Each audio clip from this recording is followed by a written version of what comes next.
इस सब के बीच में कई और लगातार अपडेट्स भी सामने आ रहे हैं, लेकिन ये तस्वीरें हम कोशिश कर रहे हैं आप तक पहुंचाते रहे। एक बार आप तस्वीरें फिर से देखिए, ये किस तरह से ये ऑपरेशन चल रहा है टनल के अंदर।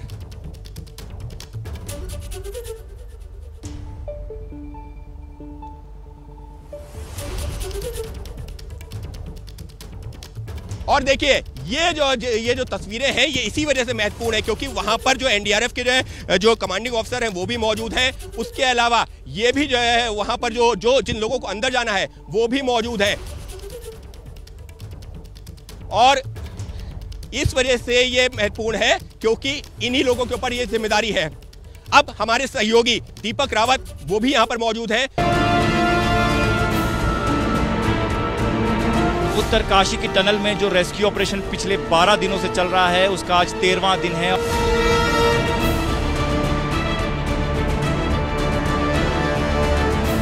जो लोग अंदर फंसे हैं उनको मैसेज दिया जा रहा है कि आपको किसी भी हालत में सुरक्षित निकाला जाएगा।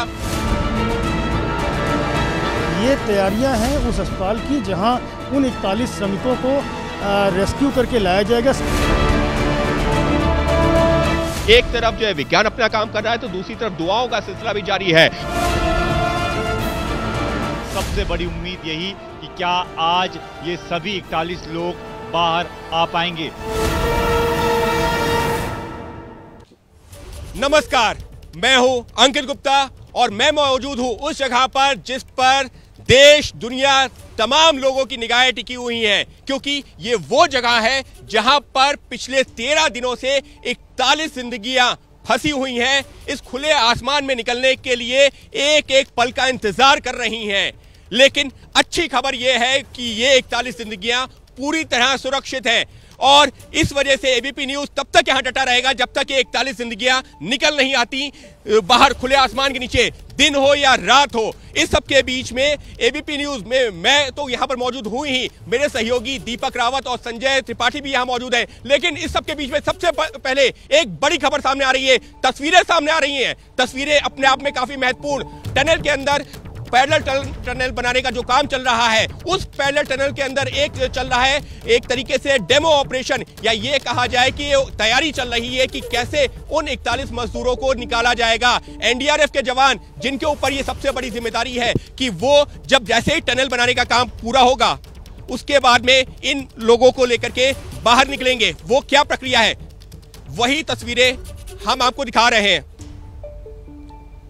ये तस्वीरें वो हैं जो ये आपको दिखा रही हैं कि कैसे एनडीआरएफ के जवान टनल के अंदर तक पहुंचेंगे और कैसे उस रेस्क्यू ऑपरेशन को अंजाम देंगे, कैसे उन मजदूरों को बाहर लेकर आएंगे, जिसका एबीपी न्यूज पिछले कई दिनों से लगातार हम लोग तस्वीरें दिखा रहे थे कि जैसे ये टनल बनाने का काम, ये जो पैरेलल टनल बनाने का काम पूरा होगा, सबसे अहम भूमिका होगी इन एनडीआरएफ के जवानों की क्योंकि यही सबसे पहले अंदर जाएंगे अपने साथ में पैरामेडिकल स्टाफ को लेकर के और वहां पर अंदर पहुंचने के बाद में तमाम मजदूरों का हेल्थ चेकअप करेंगे, शुरुआती जो चेकअप होगा, और उसके बाद में जरूरत के हिसाब से मजदूरों को बाहर निकाला जाएगा। जिसको सबसे ज्यादा लगेगा पैरामेडिकल स्टाफ को कि इसको जरूरत है उसको बाहर निकाला जाएगा। लेकिन वो प्रक्रिया क्या होगी, एक तरीके से यहां पर उसी की रिहर्सल चल रही है और ये अपने आप में काफी महत्वपूर्ण है क्योंकि ये एक मैसेज दे रहा है कि एनडीआरएफ को भी संदेश दे दिया गया है कि ये कुछ आखिरी घंटे हैं। और हम ऐसा क्यों कह रहे हैं, हम ऐसा इस वजह से कह रहे हैं कि ये 13वां दिन भले ही हो लेकिन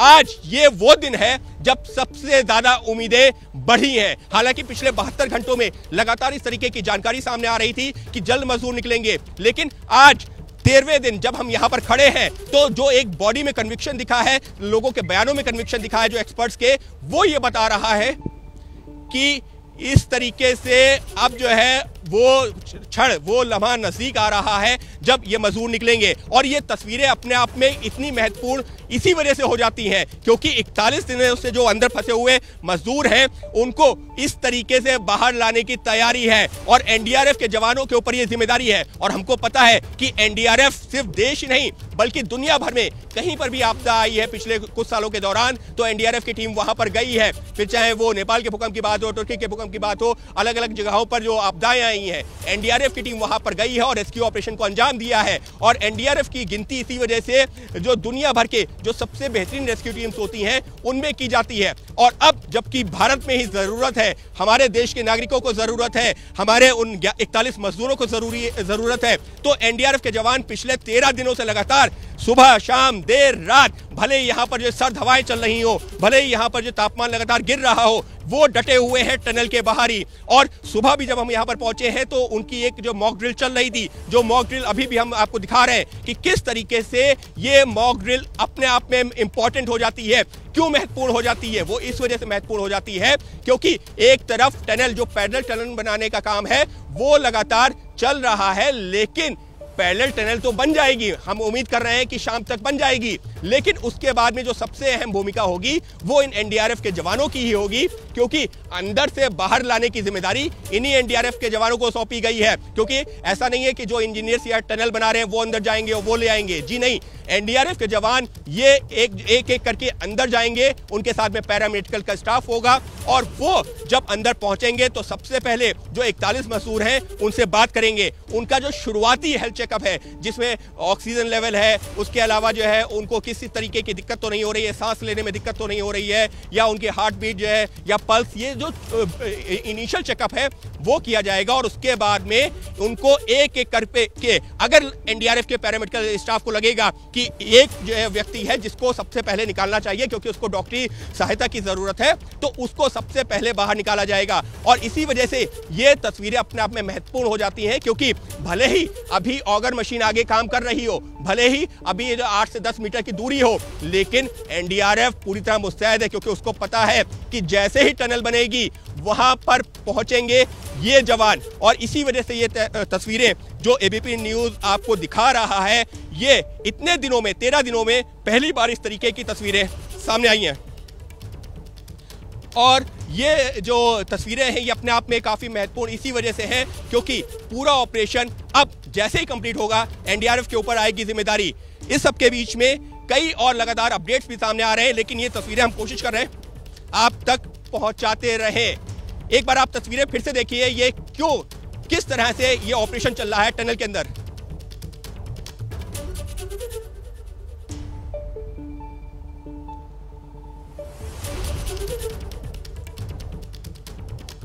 और देखिए ये जो तस्वीरें हैं ये इसी वजह से महत्वपूर्ण है क्योंकि वहां पर जो एनडीआरएफ के जो कमांडिंग ऑफिसर हैं वो भी मौजूद हैं। उसके अलावा ये भी जो है वहां पर जो जिन लोगों को अंदर जाना है वो भी मौजूद है। और इस वजह से ये महत्वपूर्ण है क्योंकि इन्हीं लोगों के ऊपर ये जिम्मेदारी है। अब हमारे सहयोगी दीपक रावत वो भी यहाँ पर मौजूद हैं और सहयोगी संजय त्रिपाठी वो भी जो है वहाँ पर मौजूद हैं जहाँ पर इन मजदूरों को लेके जाया जाएगा। दीपक, इस वक्त के लिए जो सबसे बड़ी खबर है वो यही है कि एनडीआरएफ की टीम मॉक ड्रिल कर रही है, तो क्या माना जाए कि उल्टी गिनती शुरू हो चुकी है, जिस बात का हम लोग पिछले 13 दिनों से इंतजार कर रहे थे। आज 13वां दिन वो खुशखबरी लेकर आने वाला है। जी बिल्कुल अंकित, और एनडीआरएफ ही नहीं, मैं आपको एक और बड़ी खबर दे दूं, एसडीआरएफ की भी टीम अभी जस्ट बाहर निकली है और एसडीआरएफ की टीम ने भी एक बड़ी मॉक ड्रिल की है और उसमें भी करीबन 5 से 6 जवान थे, उनके कमांडेंट भी उनके साथ थे। उस मॉक ड्रिल की भी तस्वीरें थोड़ी देर बाद बाहर आ जाएंगी। उस तस्वीर में भी कोशिश ये की गई थी कि उस मॉक ड्रिल के दौरान कि ये देखा जाए कि एनडीआरएफ के साथ अगर एसडीआरएफ की टीम भी अंदर जाती है तो किस तरीके से अंदर जाएगी। जितना लंबा पाइप हमने डाला है, बहुत दुर्गम रास्ता उसको बनाया गया है, उस टनल को, एस्केप टनल को, इतना आसान नहीं होता उतने भीतर तक जाना एक छोटी सी 800 mm के डायमीटर के पाइप के हिसाब से, तो उसकी भी यहां पर मॉक ड्रिल लगातार की जा रही है। तो ये एनडीआरएफ ही नहीं बल्कि एसडीआरएफ भी पूरी तरह से तैनात है अंकित। और एक तस्वीर मैं आपको और बता दूं कि अभी जो यहां मैं, क्योंकि मैं बहुत करीब हूं इस टनल के जहां से मैं आपको ये तस्वीरें दिखा पा रहा हूं, तो यहां से जो ऑगर मशीन की आवाज पिछले 12 दिनों से हम लोग सुन रहे हैं, उस ऑगर मशीन की आवाज एक बार फिर से आने लगी है। मेरा कहने का मतलब यह है कि जो अभी तक बंद थी पिछले 24 घंटे से, वो ऑगर मशीन लगभग शुरू हो चुकी है। अब वो कितना आगे काम कर रही है इसकी जानकारी आनी बाकी है, लेकिन बहुत बड़ी खबर है इस वक्त के लिए, ये बहुत बड़ी खबर है कि ऑगर मशीन जो पिछले करीबन 24 घंटे के आसपास से 22 घंटे से बंद थी टू बी प्रिसाइज, वो शुरू हो गई है। इस वक्त के लिए ब्रेकिंग न्यूज यही है कि ऑगर मशीन ने काम करना शुरू कर दिया है और ऑगर मशीन ने काम करना शुरू कर दिया है। तो दीपक से जानते हैं। दीपक, जैसा कि आपने जो कुछ देर पहले भी बताया था कि अगले 5 मीटर तो किसी तरह की कोई बाधा नहीं, तो ऑगर मशीन ने काम करना शुरू कर दिया है। अगला 5 मीटर अगले 1 से 2 घंटे में वो ड्रिल कर लेगी।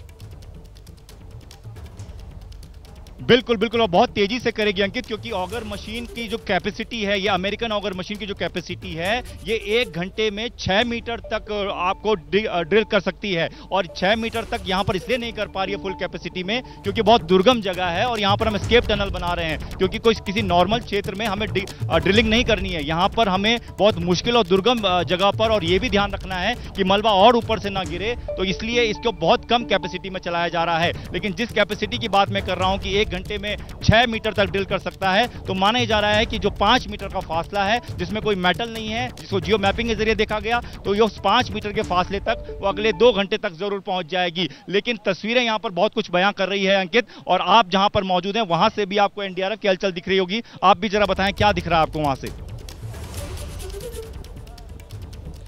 बिल्कुल दीपक, देखिए हम लोग कोशिश क्या कर रहे हैं कि आप जहां जितनी नजदीक से टनल के अंदर की तस्वीरें दिखा रहे हैं, मैं कोशिश कर रहा हूं कि एक जो है ब्रॉड व्यू दिखा सकूं कि क्या कुछ हलचल चल रही है। लेकिन संजय हमारे साथ में बने हुए, तस्वीरें हम लगातार दिखा रहे हैं अलग अलग कैमरों से। संजय, इस सबके बीच में एक जानकारी भी सामने आई है, जैसा कि जनरल वीके सिंह तो यहां पर पहुंचे हुए हैं, टनल के अंदर मौजूद है, लेकिन जो उत्तराखंड के मुख्यमंत्री हैं पुष्कर सिंह धामी, उनकी तरफ से भी एक ट्वीट आ गया है कि मैं भी लगातार टनल के नजदीक ही हूं और बाकायदा जितना भी सरकारी काम है यहीं से बैठ के कर रहा हूं, क्योंकि लगातार जो प्रोग्रेस रिपोर्ट है वो भी ले रहा हूं, मॉनिटरिंग भी कर रहा हूं। तो संजय, मुख्यमंत्री भी पिछले जो हम कह सकते हैं कि करीबन 36 घंटे से इसी के आसपास के इलाके में मौजूद है।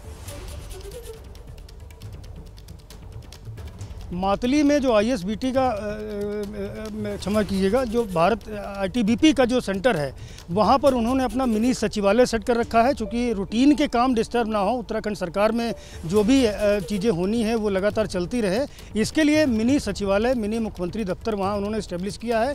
और जहाँ से आप बता रहे हो ना कि जो सिलक्यारा टनल है उसके पास का जो हेलीपैड है, मातली और सिलक्यारा के हेलीपैड के आपस की जो दूरी है मात्र 10 मिनट की है।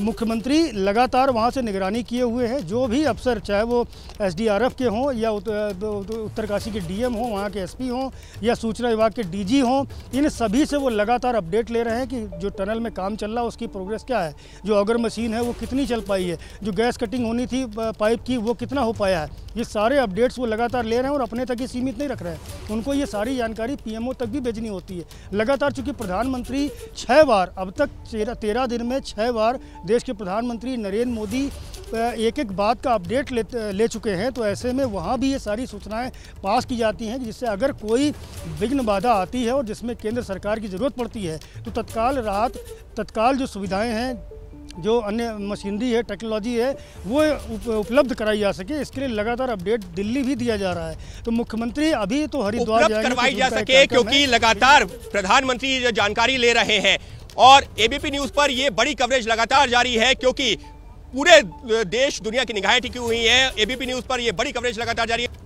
ब्रेक के बाद आपका स्वागत है। क्योंकि हम बड़ी कवरेज पे बने हुए हैं, लिहाजा हम कोशिश कर रहे हैं कि छोटा ब्रेक ले और जानकारी आप तक ज्यादा पहुंचाएं। और इस वक्त क्योंकि हम जो है घटनास्थल पर ही मौजूद हैं, दिन रात कोशिश हमारी ये है कि हम लोग यहां से आप तक हर तस्वीर पहुंचाएं, हर जानकारी पहुंचाएं, लेकिन जानकारी वो हो जो पूरी तरीके से पुख्ता हो। इसी वजह से एबीपी न्यूज़ आप तक पुख्ता जानकारी पहुंचा रहा है। इस सबके बीच में आपको एक तस्वीर दिखाता हूं जहां पर मैं मौजूद हूं। यहां पर से हमारे ठीक पीछे एक मंदिर आपको नजर आ रहा है, यह है बौगनाग का मंदिर, और इनको लेकर भी यहां के स्थानीय लोगों की मान्यता है। कल शाम को 4 बजे करीब यहां एक डोली आती है और यहां पर बाकायदा पूजा अर्चना चलती है। हम कोशिश कर रहे हैं कि आपको 2 तस्वीरें भी दिखा सके कि किस तरीके से शाम को जब यहां पर जो पालकी आती है, पूजा अर्चना होती है और करीबन 1 से 1.5 घंटे तक वो पालकी यहां पर रहती है। मान्यता यह है कि जिस तरीके से विघ्न बाधाएं आ रही हैं वो दूर हो, क्योंकि यहां पर रेस्क्यू ऑपरेशन तो शुरू हो गया, टनल बनाने का काम शुरू हो गया, लेकिन फिर भी विघ्न बाधाएं आ रही हैं। और उसके बाद से हमको यह भी गौर करना होगा, कल शाम को पूजा अर्चना की गई है, तो आज सुबह ही एक खुशखबरी यह भी आ गई है। ये स्थानीय लोगों की मान्यता है कि देखिए हमने कल पूजा अर्चना की और आज सुबह से ही खुशखबरी आ गई है कि अगले 5-7 मीटर का जो दायरा है वहां पर कोई विघ्न बाधा नहीं है। ये स्थानीय लोगों की मान्यता है। तो एक तरफ धर्म है तो एक तरफ विज्ञान है, विज्ञान अपना काम कर रहा है, तो लोगों की आस्था है वो भी जो है अपनी जगह है और दुआओं का दौर भी जारी है। एक और तस्वीर दिखाता हूं, हमारे सहयोगी दीपक भी हमारे साथ बने हुए हैं। दीपक, आप तक हर वो जानकारी पहुंचा रहे हैं जो टनल के अंदर काम चल रहा है या जो अधिकारियों से मिल रही है उनको। संजीव, अगर आप एक तस्वीर दिखा सके। देखिए, टनल के ऊपर लगातार चर्चा ये हो रही थी कि ऑगर मशीन कहीं जाकर के फंस रही है, वो कौन सा हिस्सा है? देखिए, टनल जो बनाई जाती है उसके ऊपरी हिस्से में उसकी जो छत में इस तरीके के पाइप डाले जाते हैं, रॉड्स डाली जाती हैं, और जब ऑगर मशीन काम करती है तो वो आगे बढ़ने में पत्थर तो काट देती है लेकिन इन पाइप को नहीं काट पाती और इसी वजह से खराब हो जाती है। दीपक क्योंकि हमारे साथ में मौजूद है और कई एक्सपर्ट से लगातार बात करें। दीपक, ये जो जानकारी हम लोग दे रहे हैं कि ये जो ऊपर के जो पाइप्स लगे हुए, सरिया लगी हुई है, यही दिक्कत बढ़ा रही थी, जो अब उम्मीद की जा रही है कि शायद दिक्कत कम होगी। जी बिल्कुल बिल्कुल, और मेटल की बात है, मेटल नहीं काट सकते अंकित। लगातार हम ये जानकारी पिछले 12 दिनों से भी दे रहे हैं और मैं तस्वीर दिखाता हूं उस अमेरिकन ऑगर मशीन की, क्योंकि इसकी एक और मशीन यहां पर लाई गई थी। पहली मशीन जो अंदर काम कर रही है वो दिल्ली से लाई गई थी और दूसरी मशीन जो स्टैंड बाई पर रखी है इंदौर से लाई गई थी। इस मशीन को आप देखिए, ये आगे के विंड्स हैं, ये आप देख सकते हैं, यही कटर हैं, यही सबसे पहले आगे के हिस्से पर लगे होते हैं जो कि आगे की जो चट्टाने हैं, जो मलबा है उसमें छेद करती है, उसको भेदती है और लगातार आगे बढ़ती है। और उसके सामने आप देखिए तो एक तरीके की मशीनरी आपको नजर आएगी जिसके आगे इसको फिट किया जाता है। इसके ठीक पीछे एक करीबन 6 मीटर लंबा एक ट्रैक होता है। यही वजह है कि ये एक बारी में 6 मीटर लंबा पाइप जो है वो अंदर ड्रिल कर सकती है। इसी मशीन की हम बात कर रहे हैं लगातार, यही वो मशीन है जो 41 लोगों तक पहुंचाएगी। और इसी मशीन के आगे जब कोई मेटल आ जाता है तो इसके जो पंख आपको नमनुमा चीजें आगे दिखाई दे रही है, कटर जो दिखाई दे रहे हैं, ये टूट जाते हैं। तो जब लोहे का सरिया आया, स्टील जैसा स्ट्रक्चर आया तो वो टूट गया, फिर उसको बाहर निकाला गया, फिर नया लगाया गया। इसमें इस प्रोसेस में घंटे लग जाते हैं, ये वजह है कि देरी हो रही है। लेकिन अब जो सूचना मिल रही है, जो जानकारी मिली है, जो आवाज लग रहा था, इसी वजह से एबीपी न्यूज आपसे कह रहा है कि आप तक वो हर जानकारी पहुंचा रहा है, फिर चाहे वो विज्ञान से जुड़ी हो, मशीन से जुड़ी हो या धार्मिक आस्थाओं से जुड़ी हुई हो। तो हमारी ये बड़ी कवरेज लगातार जारी है।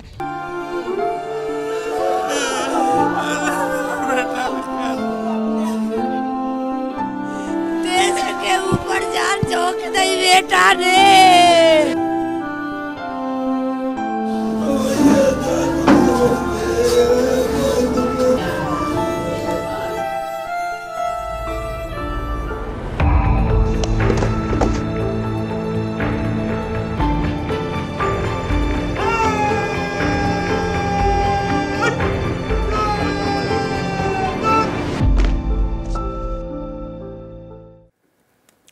नमस्कार, एबीपी न्यूज देख रहे हैं आप। मैं हूं स्नेहलता और मेरे साथ हैं अवधेश। बिल्कुल, और अब बात उस खबर की जिससे पूरा हिंदुस्तान सदमे में है, दर्द में है। जम्मू कश्मीर के राजौरी में आतंकियों से मुठभेड़ में सेना के 5 जवान शहीद हो गए। शहीद जवानों के परिवार में गम है तो देशवासियों के दिल में गुस्सा है। इस सर्वोच्च बलिदान पर हर आंख नम है। राजौरी में शहीद हुए अपने वीर सपूतों को देश आज श्रद्धांजलि दे रहा है। सेना के उत्तरी कमान के चीफ ने बड़ा बयान इस वक्त दिया है। उन्होंने कहा कि राजौरी में जो आतंकी मारे गए पूर्व सैनिक थे, लेकिन देखिए 5 तस्वीरें हम आपको दिखा रहे हैं। 5 सपूतों की शहादत को नमन कर रहा है देश, और जिन परिवारों ने अपने बेटों को खोया है वहां पर गम का भी माहौल है, गर्व भी शहादत पर कर रहे हैं, लेकिन अपनों का जाना कितना दुखद होता है ये तस्वीरें उसकी गवाही दे रही हैं। शहीद शुभम गुप्ता, शहीद एमवी प्रांजल, शहीद अब्दुल माजिद, शहीद संजय बिष्ट और शहीद सचिन लौर, ये 5 वो योद्धा हैं भारत के जिन्होंने भारत मां की रक्षा में अपने प्राण न्यौछावर कर दिए हैं। तो ये 5 तस्वीरें हम आपको दिखा रहे हैं और ये 5 तस्वीरें शौर्य की गाथा को भी याद दिलाती हैं, और हम इसी गाथा की बात कर रहे हैं। पूरा हिंदुस्तान दर्द में है। जम्मू कश्मीर के राजौरी में आतंकियों से मुठभेड़ में ये 5 सेना के जवान शहीद हुए, जिनकी हम तस्वीरें आपको दिखा रहे हैं। शहीद जवानों के परिवार में गम है तो देशवासियों के दिल में गुस्सा है, और इस सर्वोच्च बलिदान पर हर आंख नम है। राजौरी में शहीद हुए अपने वीर सपूतों को देश आज श्रद्धांजलि दे रहा है, और आज सभी जवानों के पार्थिव शरीर उनके गृहनगर में भेजे जा रहे हैं। अंतिम विदाई आज उनको देश देगा, लेकिन इन सब के बीच ये जो तस्वीरें हैं ये दिल को दुखी करने वाली है।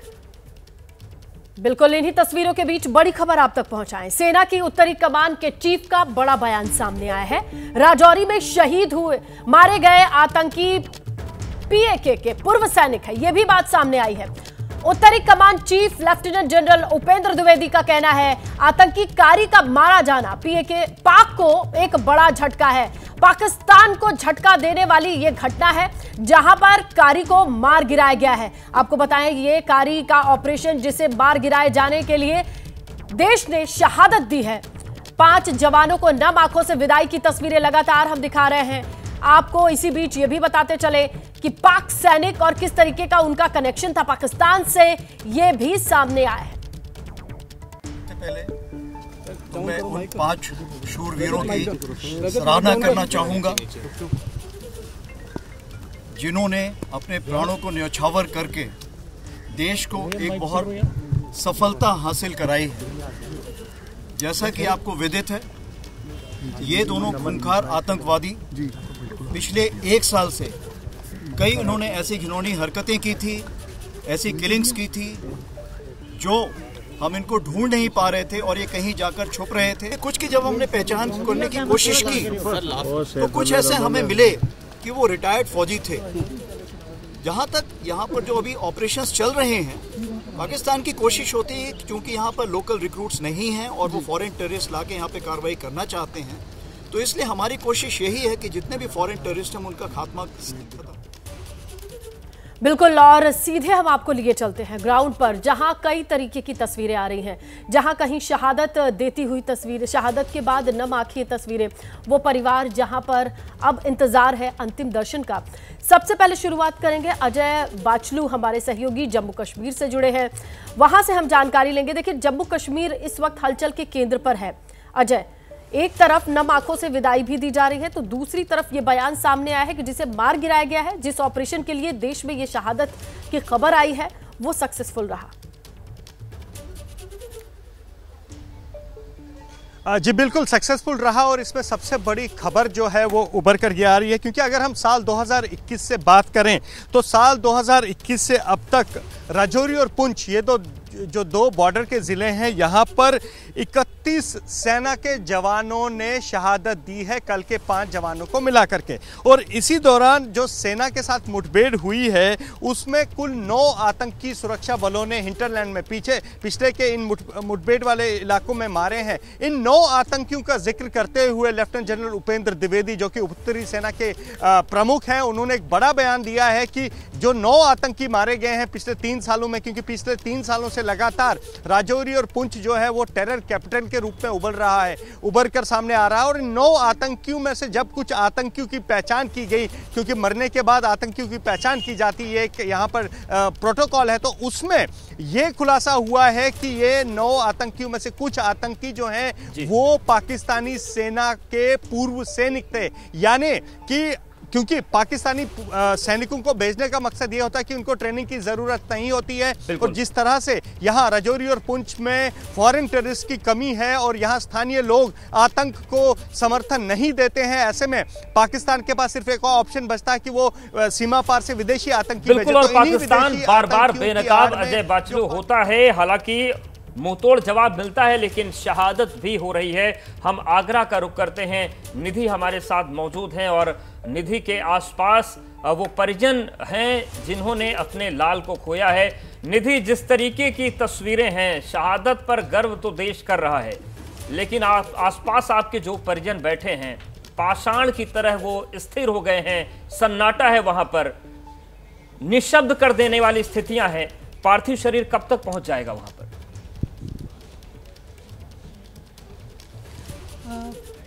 बिल्कुल, देखिए ये निशब्द है सभी कोई, और सब आपने सही कहा कि सीना गर्व से बिल्कुल चौड़ा हो रहा है और गर्वित ज़रूर हैं क्योंकि बेटे ने शहादत दी है। लेकिन इस वक्त जो तस्वीरें मैं आपको दिखा रही हूँ आगरा के उस परिवार से जिस परिवार ने अपना बेटा खोया है, वहाँ पर बेहद गमगीन माहौल है और मेरे लिए भी यहाँ खड़ा रहना मुश्किल है, जाहिर सी बात है।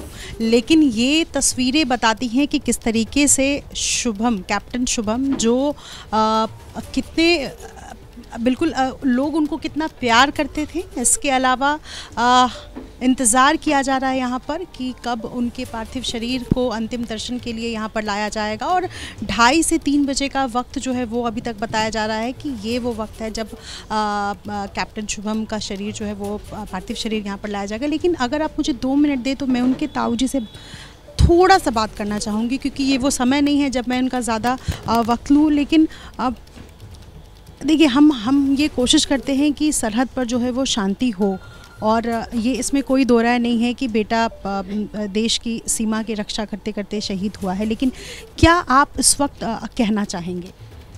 सबसे पहले तो मैं बहुत अपने आप को गौरवान्वित महसूस कर रहा हूँ। मेरी प्रेरणा से ही वो गया था। उसने एनडीए और टीएस दोनों क्वालिफाई किए थे।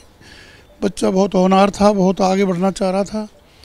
उसको सिग्नल कोर मिली थी, लेकिन उसके बावजूद भी उसने इन्फेंट्री लाइन चुनी और एक स्पेशल फोर्स में उसका चयन हुआ। वो बड़ी खुशी से अपना जॉब कर रहा था। कोई नौकरी की कोई बात शेयर नहीं करता था। बड़ा उसका एक एम था कि मुझे कुछ करके दिखाना है।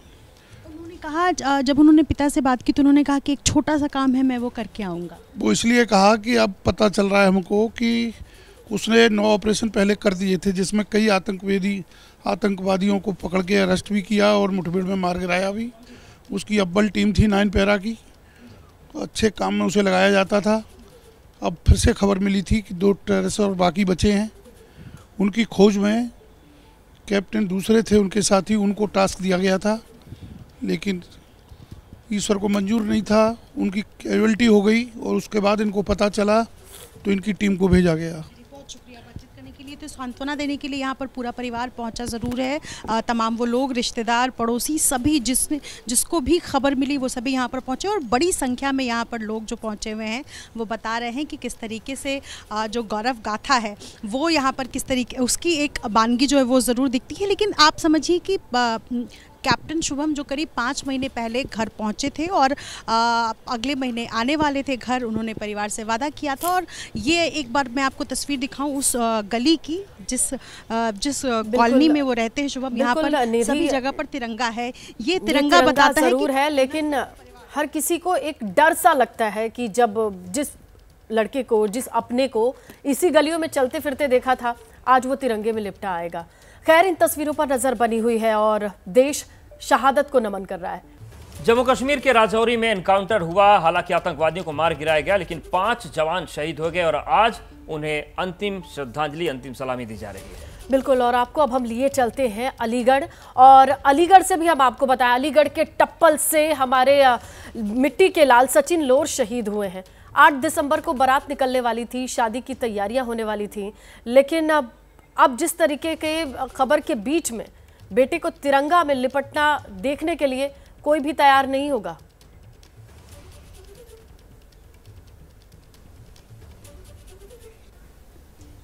ब्रिजेश, आपसे सवाल है। बिल्कुल, देखिए, जिस घर में, जिस परिवार में सचिन का बचपन गुजरा, आज उसी घर से उसकी अंतिम विदाई होगी। परिवार में यहाँ पे तस्वीरें मैं आपको दिखाऊं, गांव के लोग, घर के लोग सभी यहाँ पर इकट्ठे हैं। सबसे खास बात यह है कि सचिन के एक दोस्त हमारे साथ हैं जो बचपन में इन्होंने सचिन के साथ इन्हीं गलियों में, इन्हीं घरों में ये खेलते थे। सचिन बचपन से ही फौज में जाना चाहते थे, कुछ अभी आप बता। हाँ सर, उसको बचपन से ही शौक था फौज में कमांडो बनने का। वो फौज से भी संतुष्ट नहीं था। उसने बचपन से एक ही चीज़ सीखी थी कि कमांडो बनना है, पैरा कमांडो बनना है, और करनी है तो नौकरी सिर्फ पैरा कमांडो की ही करनी है, अन्यथा नहीं करूँगा। बचपन से उसको शौक था। चाहे वो स्कूल कॉलेज में जहाँ भी फंक्शन होता था तो वो सिर्फ कमांडो के लिए ही रेडी होता था कि मैं कमांडो का रोल मैं करूँगा, बाकी कोई और करूँ। अभी शादी की भी तैयारी आप लोग पूरी कर रहे हैं? हाँ, शादी की पूरा कार्ड वार्ड सब गया था, बट भी गया था। तो 8 तारीख की शादी थी, 2-3 तारीख में आने का वादा भी किया था उसने। तो आपकी हाल फिलहाल में कुछ बात? हाँ, उससे हुई थी 21 तारीख को, तो आने के लिए बोल रहा था। अब 8 तारीख को शादी थी उसकी, आने की, सब कुछ बदल गया, क्या करते हैं। तस्वीर अचानक से बदल गई। तैयारियां पूरी ज़ोरों शोरों पे थी कि घर में सचिन अपनी ज़िंदगी की दूसरी पारी शुरू करेंगे, लेकिन शायद कुदरत को, किस्मत को मंजूर नहीं था। सबसे बड़ी शहादत सचिन की हुई है और ऐसे में परिवार को गर्व भी है। गर्व इसलिए है क्योंकि सचिन का परिवार के साथ सेना का बहुत पुराना नाता है। इस परिवार में एक और शहादत हुई है। एक जो ये शख्स हैं ये परिवार के ही हैं। अभी आप बता रहे थे कारगिल से जुड़ा एक मामला। हाँ, कारगिल से जुड़ा हमारे परिवार का जो है ये शहादत से देश की हिफाजत के लिए हमारे ये दूसरा मौका है। इससे पहले मेरे पिताजी जो सचिन जी के ताऊजी थे, उन्होंने 99 में कारगिल में जो अपना भाग लिया था और उन्हें देश के लिए शहादत दी थी। शायद उसी से ही जुड़ी हुई उसकी एक कोई प्रेरणा है जी ब्रिजेश। और बहुत मजबूत दिल चाहिए और 24 साल की उम्र में ही शहादत की ये खबर आई है। तस्वीरों पर लगातार नजर बनी हुई है। सर्वोच्च बलिदान की हम बात कर रहे हैं। राजौरी में आतंकियों के साथ मुठभेड़ में अपना सर्वोच्च बलिदान देने वालों में अलीगढ़ के लाल और पैराट्रूपर सचिन लौर का भी नाम है। ये खबर आने के बाद से उनका पूरा परिवार, पूरा गांव गम में डूबा है। मातम छाया है। एक तरफ तो अपने परिवार के बेटे की शहादत पर गर्व है, तो दूसरी तरफ दर्द और सिसकियां हैं। अलीगढ़ में मौजूद हूं मैं सचिन के घर पे, और सचिन के घर की तस्वीर इस वक्त आपको दिखाते हुए भी हमें भी ये लग रहा है कि यहाँ पर जो हालात हैं परिवार के, उनको शब्दों में बयान नहीं किया जा सकता, क्योंकि सचिन की 8 तारीख को इसी घर से बारात निकलने वाली थी, शादी थी उसकी, लेकिन अब परिवार का हर एक सदस्य रो रहा है। कोशिश करेंगे एक बार बात करने की भी कि आखिरकार उस माँ के मन में इस वक्त क्या चल रहा है। पूछना बहुत ही मुश्किल है क्योंकि माँ लगातार रो रही है। अगर ये कुछ बात कर पाए, बेटा आपका देश के लिए शहीद हो गया, देश की रक्षा के लिए शहीद हो गया, कुछ कहना चाहेंगी? कुछ कहने की हालत? अरे मेरे बेटा ने देश के ऊपर जान दे दी, देश के ऊपर जान झोंक दी बेटा ने। आखिरी बार कब बात हुई थी सचिन?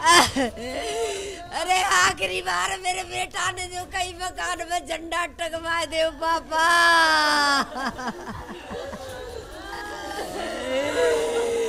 मैं झंडा टांगूंगा तो मैं लट्टा गड़वा दे तिरंगा को। ये माता जी हैं सचिन की, जो इनकी बहन है, उनसे भी एक बार कोशिश करेंगे कुछ समझने की, बातचीत करने की। सचिन से आपकी आखिरी बार क्या बातचीत हुई, कब बातचीत? परसों हुई, अभी भी आ रही ना है भाई, भैया हालत है। इनकी बहन है, शादी 8-9 महीने पहले उन्होंने फिक्स कराया था और उसके बाद मुलाकात नहीं हुई थी। हाल परिवार के साथ पूरा देश खड़ा है, गांव के तमाम लोग यहां पर इकट्ठे हैं और तकरीबन 2 बजे के आसपास पार्थिव शरीर सचिन का यहां पर पहुंचेगा और उसके बाद शाम तक अंतिम संस्कार की प्रक्रिया भी शुरू कर दी जाएगी। कैमरामैन मनोज के साथ ब्रिजेश तिवारी, अलीगढ़, एबीपी न्यूज़। और इस तरीके से 24 साल के सचिन को उनका गांव टप्पल में आखिरी बार देखने के लिए तैयार है।